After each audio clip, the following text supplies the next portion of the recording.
ఒకప్పుడు ఢిల్లీ వీధిలో కాంగ్రెస్ నాయకులు ర్యాలీలకు వస్తే జనాలు బ్రహ్మరథం పట్టేవారు. నగరం పోటెత్తేది. త్రివర్ణ రంగు జెండాలు రెపరెపలాడేవి. ఎక్కడ చూసినా కాంగ్రెస్ నినాదాలే వినిపించేవి. 1998లో షీలా దీక్షిత్ రంగప్రవేశం తర్వాత కాంగ్రెస్ పార్టీ ఢిల్లీలో రాజ్యమేలింది. ఆమె ఆధ్వర్యంలో ఢిల్లీ రూపురేఖలు మారిపోయాయి. మెట్రో రైలు, రహదారుల విస్తరణ, విద్యుత్ సరఫరాల్లో విప్లవాత్మక మార్పులు, వీటన్నిటితో ప్రజలు కాంగ్రెస్ వైపే చూసేవారు. 15 ఏళ్ల పాటు ఆమె ఢిల్లీ రాజకీయాలను శాసించారు.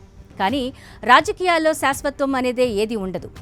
అందుకు ప్రస్తుత ఢిల్లీ ఎన్నికల ఫలితాలే అతిపెద్ద ఉదాహరణ. కాంగ్రెస్ ఓడిపోతుందని అంతా భావించారు. కానీ ఇంతటి ఘోర పరాభవానికి ముచ్చటగా మూడోసారి మూటగట్టుకుంటుందని ముందుగా ఎవరూ ఊహించలేదు. పార్టీ తరపున బరిలో నిలిచిన అభ్యర్థుల్లో చాలా మంది తమ డిపాజిట్లు కూడా కాపాడుకోలేకపోయారు. ఢిల్లీలో అసలు ఎవరూ కాంగ్రెస్ గురించి మాట్లాడుకునే పరిస్థితుల్లో లేరు. 12 ఏళ్ల క్రితం వరకు ఢిల్లీని పాలించిన పార్టీ ఈరోజు అస్తిత్వం కోల్పోయే స్థితిలో నిలిచింది. దీనికి ప్రధానంగా 5 కారణాలు కనిపిస్తున్నాయి. 2013లో ఢిల్లీ రాజకీయ వాతావరణం పూర్తిగా మారిపోయింది. ఢిల్లీలో కాంగ్రెస్కు ఊహించని షాక్ తగిలింది. ఒక కొత్త పార్టీ, ఆమ్ ఆద్మీ పార్టీ, రాజకీయ బలమైన ప్రజాస్వామ్య విప్లవాన్ని తెచ్చింది. కేజ్రీవాల్ నాయకత్వంలో ఆప్ పార్టీ ప్రజా సమస్యలను పరిష్కరిస్తామంటూ దూసుకొచ్చింది. ఓటర్లలో కొత్త చైతన్యాన్ని తీసుకొచ్చింది. మహిళలపై లైంగిక దాడులు, తీవ్ర అవినీతి ఆరోపణలతో కాంగ్రెస్ పాలనపై ఉన్న కోపం ఆప్కు వరంగా మారిందనే చెప్పాలి. 2015 ఎన్నికల్లో కాంగ్రెస్ పార్టీ ఏకంగా 0 స్థానాలకు పడిపోయింది. 70 స్థానాల్లో పోటీ చేసి ఒక్కచోట కూడా గెలవలేకపోయింది. 2020లోనైనా కాంగ్రెస్ నిలదొక్కుంటుందా అనే ఆశకు గండి కొట్టేలా ఓటర్లు తీర్పిచ్చారు.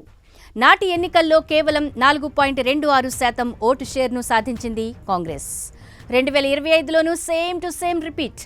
ఘోరమైన హ్యాట్రిక్ ఓటములు మూటగట్టుకుంది కాంగ్రెస్. అటు షీలా దీక్షిత్ రాజ్యంలో కాంగ్రెస్ పార్టీ తలెత్తి తిరిగింది. కానీ ఆమె తర్వాత ఎవరు? లీడర్ లేని పార్టీ ఎక్కడికైనా వెళ్లగలదా? ఇది అన్ని రాష్ట్రాల్లో కాంగ్రెస్ పార్టీ ఎదుర్కొంటున్న ప్రధాన సమస్య. పార్టీని ఒక వ్యక్తిపై ఆధారపడేలా నడపడం కాంగ్రెస్ పతనానికి ప్రధాన కారణం. ఢిల్లీలోనూ అదే జరిగింది.